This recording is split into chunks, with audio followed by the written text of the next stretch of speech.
Բարև ձեզ։ Այս օրերին Հայաստանում նորից կրկին եւ դարձյալ բորբոքվել է մի թեմա, որ շատ ավելի խորքային է, կան կարող է թվալ առաջին հայացքից։ Խուզարկություններ, ձերբակալություններ, բերման ենթարկվածներ եւ կալանք, եկեղեցու պատերից ներս։ Ինչպես գիտեք, կալանավորված է Արագածոտնի թեմի առաջնորդը, կային մի շարք բերման ենթարկված հոգևորականներ, որոնց իդեպ Մայրաթորթ Սուրբ Էջմիածնում հանդիպել եւ իր քաջալերանքը, իր օրհնությունն է փոխանցել ամենայն հայոց կաթողիկոս Գարեգին II-ը։ Նույն պահին Մեծի տան Կիլիկիո կաթողիկոս Արամ I-ը իր օրհնությունն էր փոխանցում Հայաստանի Հանրապետության վարչապետ Նիկոլ Փաշինյանին։ Նախորդին տեղեկություն տարածվեց այն մասին, որ Հայաստան է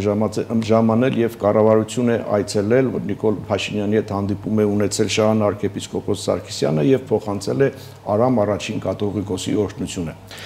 Այսպիսով, երկու օրհնություն նվիրապետական երկու աթոռներից, երկու տարբեր ուղղություններով, բայց մեկ հարց, որ ավելի բարձր է հնչում,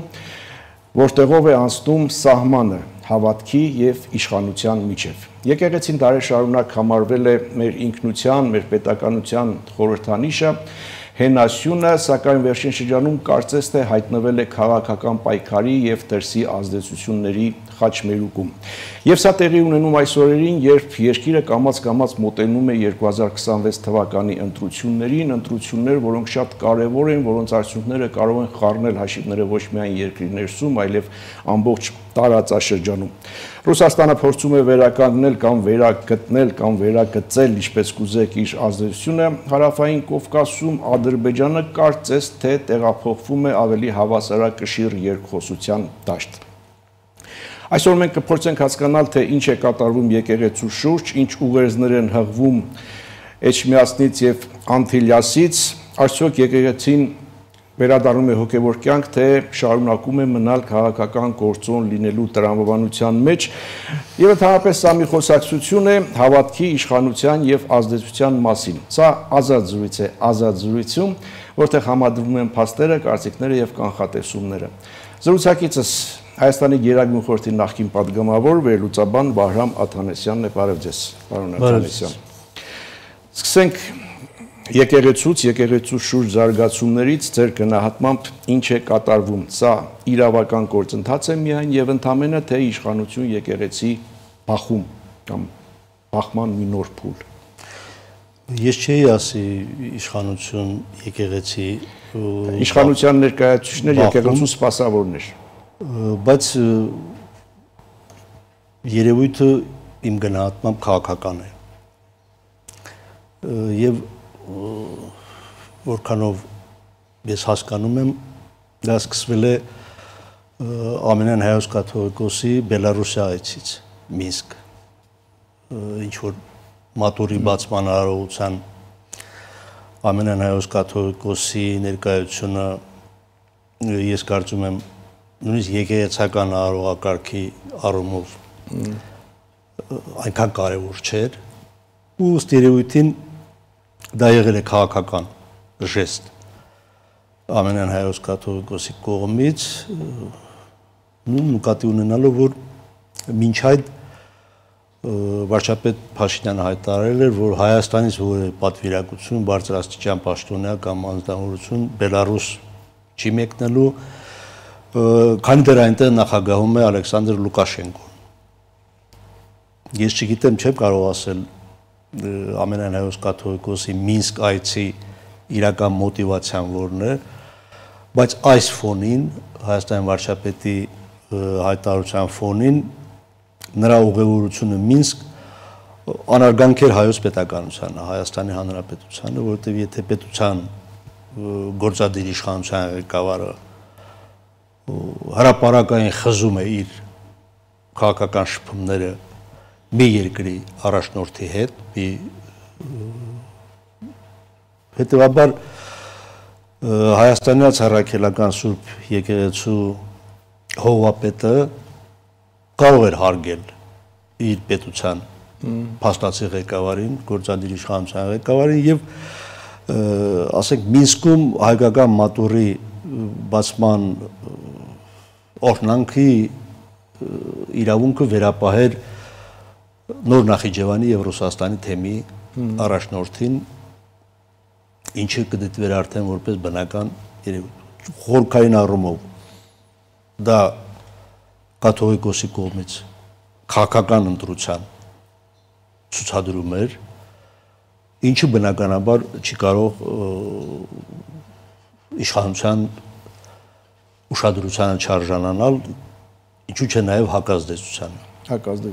Եվ ընդհանրապես դա առիթ էր թե պատճառ, թե պատճառը ընդհանրապես ավելի մեծ հաշվով այն էր, որ եկեղեցին ինչպես իշխանությունն է պնդում, սկսել է ներգրավել, գործել քաղաքական դաշտում, քաղաքական տրամաբանության մեջ։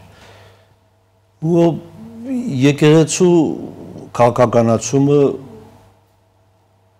վաղուց հայտնի իրողություն է, բայց այն ակնհայտորեն դրսևորվել է 44-օրյա պատերազմից հետո,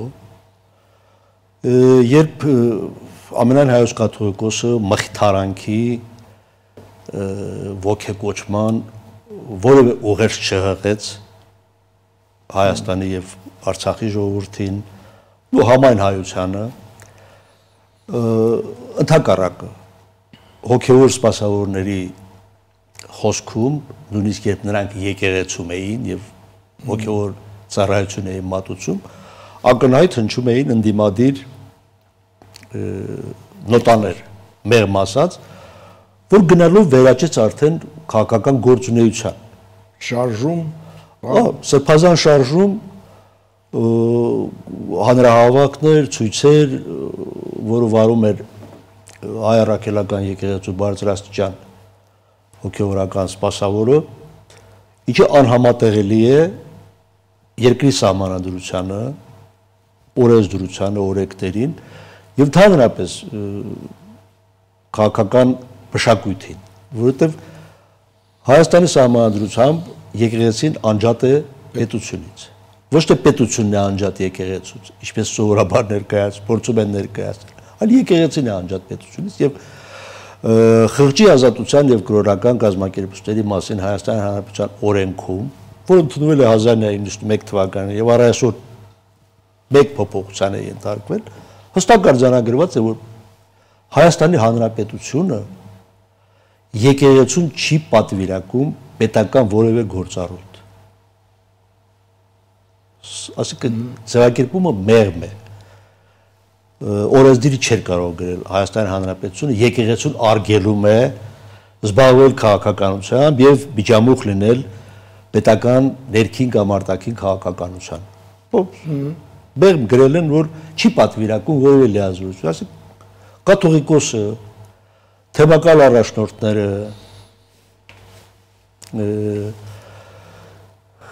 վանական դասը լիազորված չէ պետության անունից անել արտաքին քաղաքականությանը, ներքին քաղաքականությանը, ազգային անվտանգությանը վերաբերող հայտարարություններ։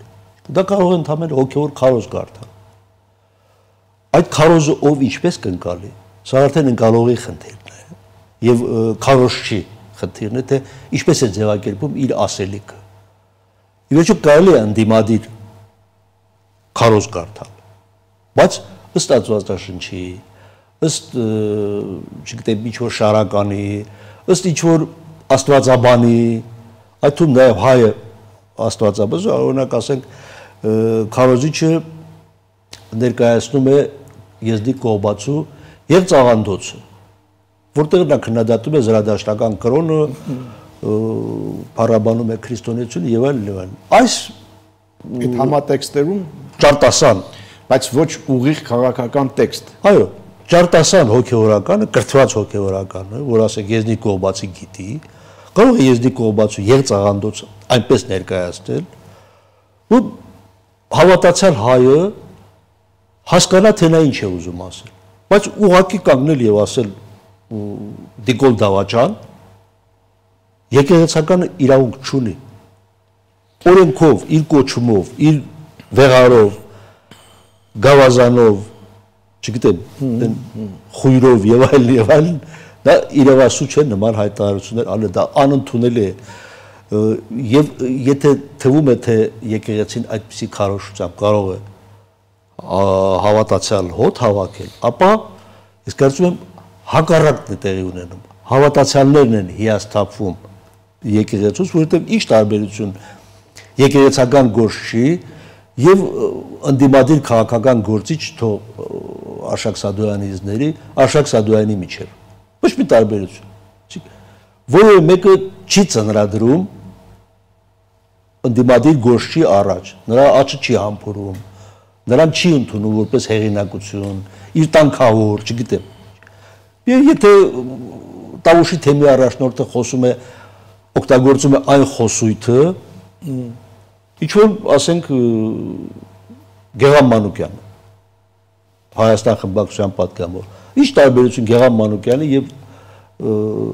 Բագրատ arczepiskopos Գալստանյանի միջև։ Լավ, պարոն Հովհաննիսյան, ես անդրադարձա, որ գրեթե միաժամանակ երկու օրհնություններ, երկու նվիրապետական աթոռներից, երկու տարբեր ուղղություններով, ինչ ուղերձ էին փոխանցում Էջմիածինը հոգևորականներին, Սարանձին եւ ինչ ուղերձ էր փոխանցում Մեծիտան Կիլիկեո կաթողիկոս Արամ Առաջինը վարչապետին։ Ես չեմ կարծում, թե այն ուղերձը, որի մասին դուք ասում եք, էջմիածնական ուղերձ է։ Դա Գարեգին երկրորդ կաթողիկոսի ուղերձն է իր աստիճանավորներին, իր ենթականերին, այսպես ասենք։ Եվ նա ըստ երևույթին փորձում է ոգեշնչել, գոտեպնդել, որպեսզի նրանք միջև վերջ իրենց դիրքերում ամուր կանգնեն եւ չանցնեն, ասենք, այն քարոզչության կամ այնպիսի տեղեկատվության տարածման, որ իրեն թույլ տվեց վերջերս քահանաներից մեկը հանրային հեռուստատեսության եթերում։ Ինչ վերաբերում է դա իմիջիայլով շարունակվում է նորից ձայնագրություններ են հրապարակվում համատեքստում, որ մի խոսքով հրահանգել են մասնակցել իրենց ոչ իրենց կամքով ու ցանկությամբ մասնակցել։ Գիտեք, իրավապահ մարմինները թող զբաղվեն, եթե այնտեղ հանցակազմ կա, մարդը խախտում է օրենքը, ապա որևէ տարբերություն չպետք է լինի։ Նա սքեմավոր է, համազգեստավոր է, թե քաղաքացիական կոստյում է հագնում։ Օրենքի առջև բոլորը պետք է պատասխանատու լինեն։ Ինչ վերաբերում է Մեծիտան Կիլիկեո կաթողիկոսի այս ժեստին ուղերձին, սա արդեն իմ կարծիքով աշխարհաքաղաքական նշանակություն ունի եւ բխում է վերջերս Շարմ el-Շեյխում տեղի ունեցած Մերձավորարևելյան խաղաղության գագաթնաժողովին Հայաստանի վարչապետի մասնակցությունից։ Ես այսպես եմ կարծում։ Բացատրեք կապը։ Մեծիտան Կիլիկեո կաթողիկոսի նստավայրը Անտիլիասն է։ Անտիլիասը Լիբանանն է, Լիբանանի մայրաքաղաքը Բեյրութն է։ Բեյրութը այդ հակամարտության կողմերից մեկն է եւ առ այսօր գտնվում է իսրայելական թիրախավորման տակ։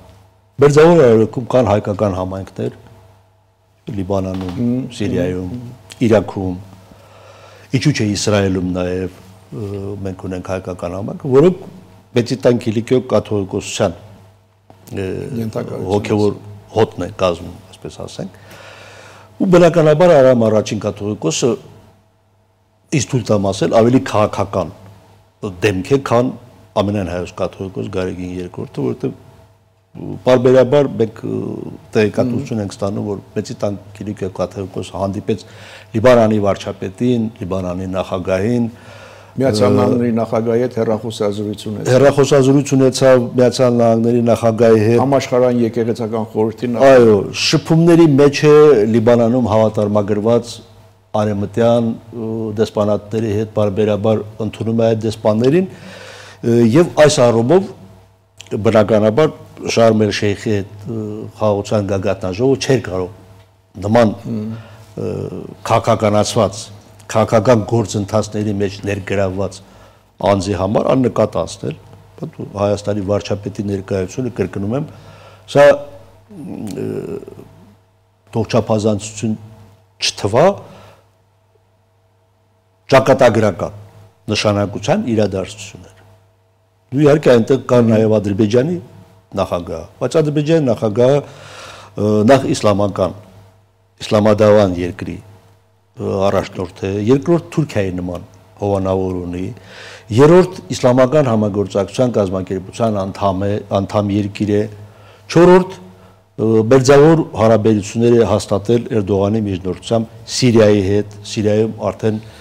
ներդրումներ է կատարում Ադրբեջանը, գազը մատակարարում Սիրիային, ասենք Ալիևի այնտեղ հրավիրելը որևէ չափազանցություն չէ լինի։ Բայց երբ այդ միջոցառմանը գագաթաժողովի, որը մասնակցել է ավելի քան 30 երկրի առաջնորդներ կամ կառավարությունների ղեկավարներ, Հայաստանի վարչապետին հրավիրել, սա նշանակում է այդ միջազգային խաղաղության գագաթաժողովի հովանոցը, պատկերավոր ասած, տարածել նաև Հայաստանի վրա։ Եվ այդ ուղերձը աջակցություն է Նիկոլ Փաշինյանի խաղաղության օրակարգին։ Ես այսպես եմ հասկանում, գուցե այնտեղ ինչ-որ ուղերձ կա նաև Գարեգին երկրորդի հետ Նիկոլ Փաշինյանի հանդիպում կազմակերպելու, չկազմակերպելու, չգիտեմ, այս մանրամասնությունների ես դուք ավելի շատ այդ գլոբալ հարթության մեջ եք դիտարկում։ Ես կարծում եմ, որ դա աշխարհաքաղաքական կարևորության ուղերձ է եւ Մեծիտան Կիլիկիո կաթողիկոսության կողմից, կաթողիկոսի կողմից հայ-ադրբեջանական խաղաղության եւ հայ-թուրքական հարաբերությունների հաստատման օրակարգին աջակցությունը բախտորոշ նշանակություն ունի Հայաստանի պետականության հայ ժողովրդի ապագայի համար։ Սա այս առումով ես Արամ առաջին կաթողիկոսի այդ քայլը ողջունելի եւ բարձր գնահատելի եմ համարում։ Շատ լավ։ Հետարքիչ դիտանկյուններ աշխարհաքաղաքական համատեքստում դիտարկելը, բայց եթե վերադառնանք նաև ավելի ձեր ասացի համեմատ, ասում եմ ավելի նեղ, չնայած էլի շատ խորքային, իշխանության ներկայացուցիչներ եւ հոգեվոր սպասավորներից հակադրությանը, այս քայլը այդ առումով ինչ ուղերձներ կարող էր բերած լինել։ Միջնորդական դերակատարություն, երկխոսության առաջարկ, թե սեփական դիրքերը ամրացնելու,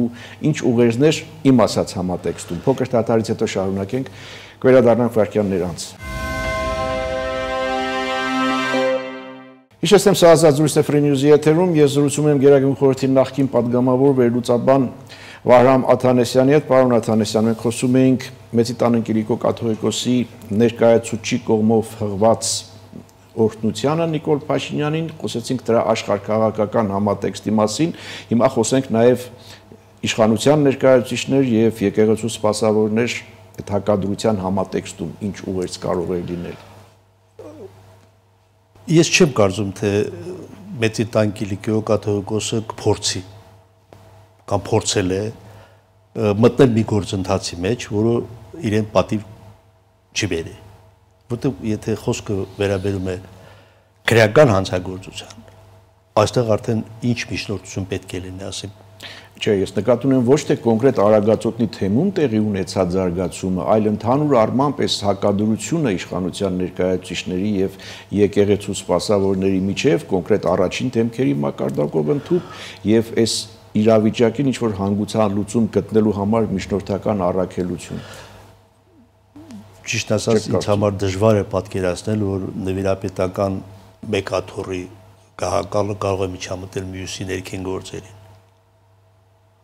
Բայց արդեն միայն ներքին չի։ Ինչ վերաբերում է օրինակ ասենք Արագածոտնի թեմի առաջնորդի կալանավորմանը կամ Շիրակի եւ Տավուշի թեմերի առաջնորդների դատավարությանը, ապա այս հարցը զուտ իրավական է եւ այդ իրավական հարցի հնարավորինս մեղմ կարգավորման համար ավելի շատ պետք է ամենայն հայոց կաթողիկոսի եւ վարչապետի երկխոսություն, ասենք Մեծիտան Կիլիկիո կաթողիկոսը ինչ պետք է առաջարկի վարչապետին, միջնորդ լինի, ներում շնորհել, քրեական գործերը կարճել, թե ինչ անել, սա փորձել մեծ հաշվով փորձել երկխոսություն կազմակերպել։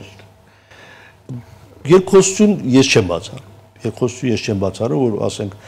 Արամ առաջին կաթողիկոսը կարող է ժամանել Հայաստան եւ տեղի ունենա եռակողմ հանդիպում։ Ամենայն հայոց կաթողիկոս, Հայաստանի վարչապետ, Մեծիտան Կիլիկիո կաթողիկոս կարող է նման հանդիպում կարող լինել, բայց սա արդեն կվերաբերվի իմ կարծիքով եկեղեցու արմատական ռեֆորմացիային։ Իսկ կարծում եք, եթե վարչապետը ընդունում է Արամ առաջին կաթողիկոսի ներկայացուցչին, սա արդեն ցուցիչ է, որ ինքը պատրաստ է երկխոսության, եթե այո, ապա պատրաստ է երկխոսության եկեղեցու որ նվիրապետական աթոռի հետ, ամբողջական եկեղեցու, թե մի ազդեցիկ մասի։ Գիտեք, եթե վարչապետը ընդունում է Մեծիտան Կիլիկիո կաթողիկոսի ներկայացուցչին պատվիրակին, ուրեմն դա դիվանագիտական խողովակներով նախորոք համաձայնեցված է։ Չընդունել չի կարող, որտեղ հակառակ կողմում, հակառակ դեպքում կարդարացվի ընդդիմության այն քարոզությունը, որ Նիկոլ Փաշինյանը պայքարում է հայոց եկեղեցու դեմ առհասարակ։ Հետաքրքիր տեղ բերեցիք խոսակցությունը։ Տեսեք,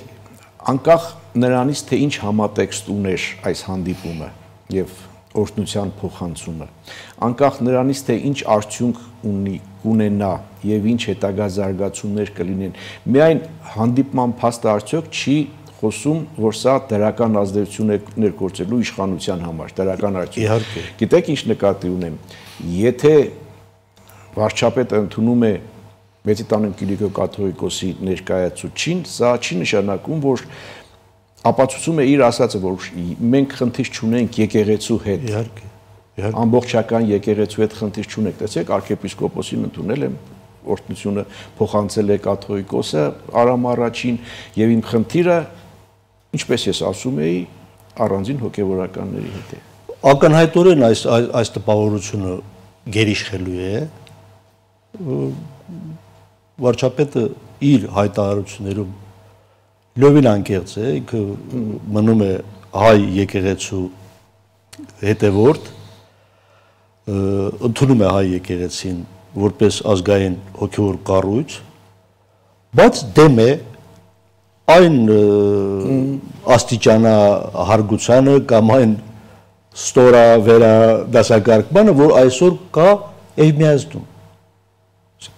Հասկանալի է։ Հիմա ձեր տպավորությամբ առաջկայում ինչ է լինելու եւ ուզում եմ կապել ընտրական գործընթացների հետ, որովհետեւ Հայաստանում արդեն շատերի մոտ տպավորությունը կա, որ եկեղեցին փորձում է դառնալ կամ արդեն դարձել է, չգիտեմ, քաղաքական գործոն։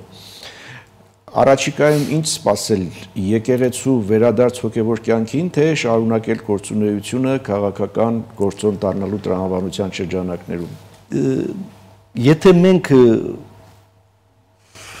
իրականության եւ ոչ հեռավոր անցյալի հանդեպ անկեղծ լինենք, ապա կարծում եմ պետք է ընդունենք, որ ոչ թե եկեղեցին քաղաքականացել է, այլ եկեղեցու քաղաքականացնում են, փորձել են քաղաքականացնել եւ ներսից դրսից քանի տարի է անցել երկրորդ նախագահի այն հայտարարությունից, որ Հայաստանի վարչապետի տեխնացու կարող է լինել հայ առաքելական եկեղեցու սրբազաններից մեկը։ Երկուսից ավել տարի, 2.5-3։ Այսինքն դա նախորդել է սրբազան շարժմանը։ Հետևաբար եկեղեցին ես չեմ կարծում, թե ինքը իր ներսից քաղաքականացել է։ Եկեղեցին պարզապես քաղաքականացվել է այն փուլում, երբ ընդդիմադիր քարոզությունը, քաղաքական ընդդիմությունը հեղինակազրկվել է։ Փրկության շարժում 2021 թվականի հունվարից սկսած մի քանի այլ փողոցային շարժումներ, որոնք որևէ հետևանք չունեցան եւ այդ կուլմինացիան եղավ 2021 թվականի խորհրդարանական ընտրություն։ Մինչ այդ ընտրությունները 21 թվականի ընտրությունները Նիկոլ Փաշինյանի կարելի էր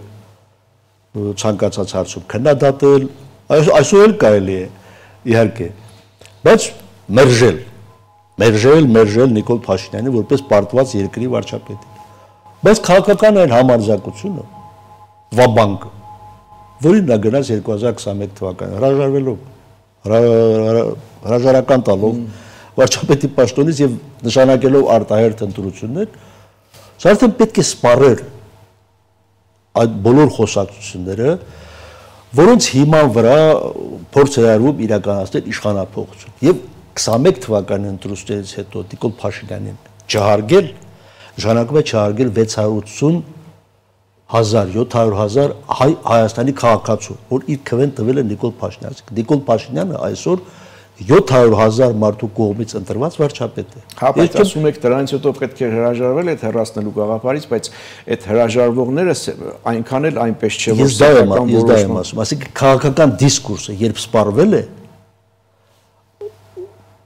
հենարան են փորձել կամ փորձում են կամ շարունակելու են փորձել, չգիտեմ ինչ զարգացում եկնի, եկեղեցուն։ Ընդ որում մի այնպիսի թեզ է շրջանառվում, որ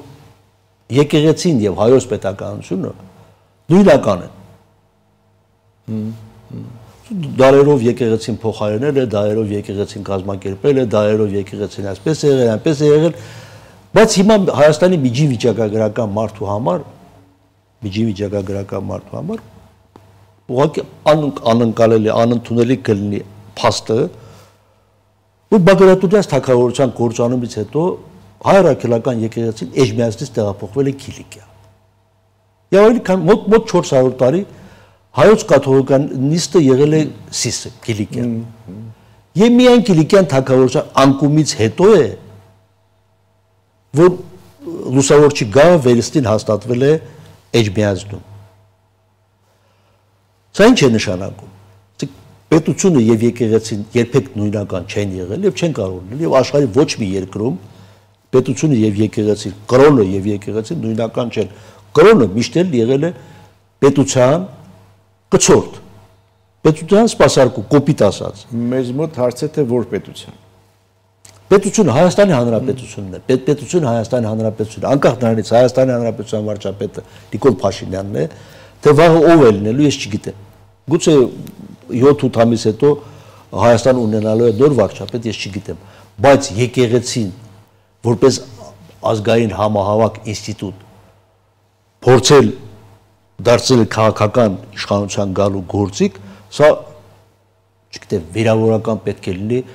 յուրաքանչյուր հոգևորականի եւ առհասարակ հայաստանյաց առաքելական եկեղեցու համար եւ առաջին հերթին ամենայն հայոց կաթողիկոսը, որովհետեւ ամենայն հայոց կաթողիկոսի հոգևոր իշխանությունը տարածվում է համայն հայության վրա։ Քաղաքացիական պայմանագիր կուսակցության այսօրվա իշխանությունը տարածվում է Հայաստանի Հանրապետության 3 միլիոն քաղաքացիների վրա, այսինքն ինքը հոգևոր առումով որպես ազգային սիմվոլ ավելի բարձր պետք է լինի, քան օրվա քաղաքական իշխանությունը։ Հասկանալի է։ Շատ լավ, պարոն Աթանեսյան, չնայած մեր ժամանակն արդեն մոտենում է ավարտին, բայց ելի մի թեմա կա, որին անպայման ուզում եմ անդրադառնալ, գիտեմ, որ դուք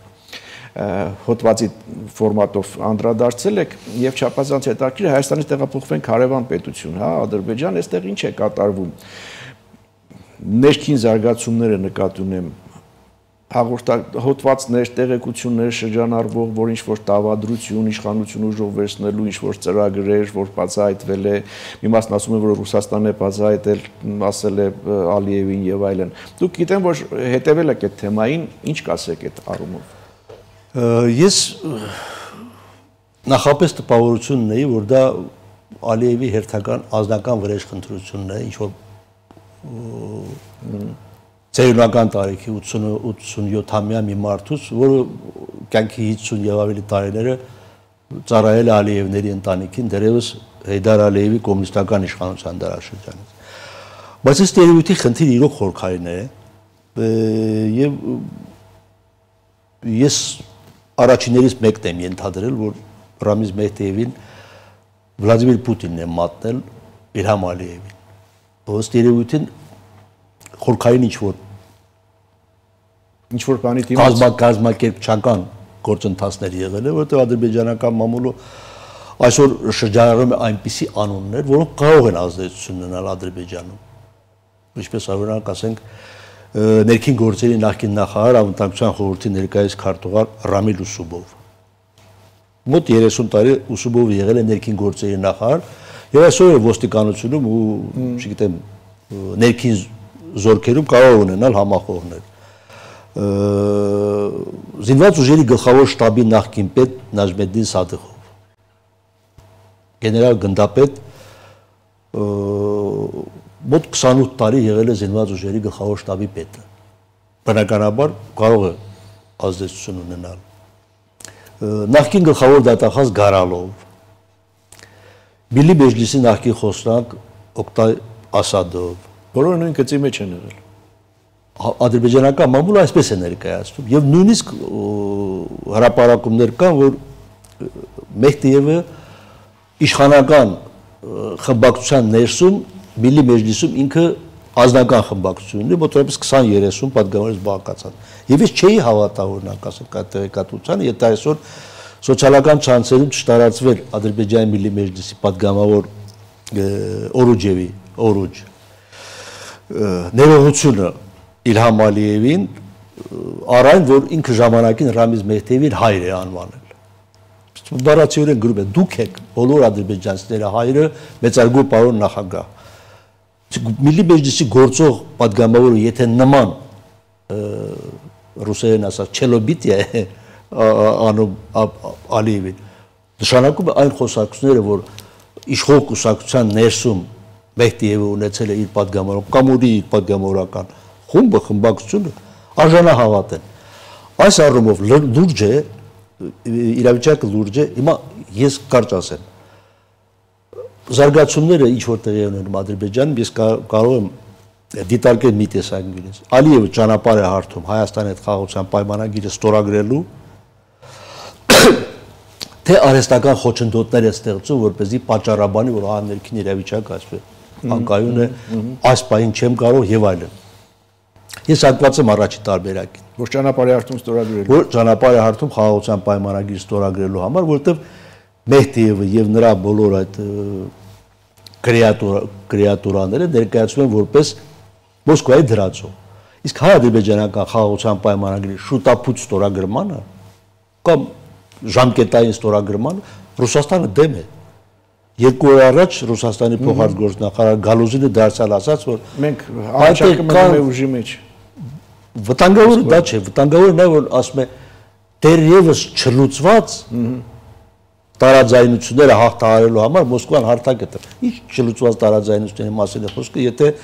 հայ-ադրբեջանական պայմանագիր արդեն նախաստորագրվել է։ Նախաստորագրված պայմանագրում ստորակետ փոխել իսկ չի կարելի, արդեն սա կամ գնում է ստորագրման վավերացման, կամ շրջանառությունից դուրս է գալիս, ինչպես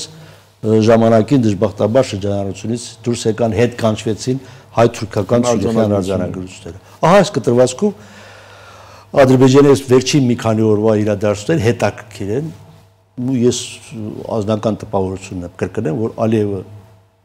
այդ ռուսական 5-րդ զորասյունը իր երկրում մաքրելով ճանապարհը հարթում Հայաստանի հետ պայմանագիրը ստորագրելու եւ մի ենթադրություն էլ անում, որ գուցե Հայաստանի խորհրդարանական ընտրությունների մոտենալուն զուգահեռ Կրեմլը նաև բացահայտի Հայաստանի 5-րդ զորասյունը, ի վերջո իր ամբողջ ներուժը, ստրուկտուրայով եւ իր ճյուղավորումներով։ Հետևենք իրադարձությունների զարգացումներին, շնորհակալ եմ զրույցի համար։ Խնդրեմ։ Սա ազատ զրույցներ Free News-ի եթերում, ես զրուցում էի Գերագույն խորհրդի նախկին պատգամավոր վերլուծաբան Վահրամ Աթանեսյանի հետ, կհանդիպենք։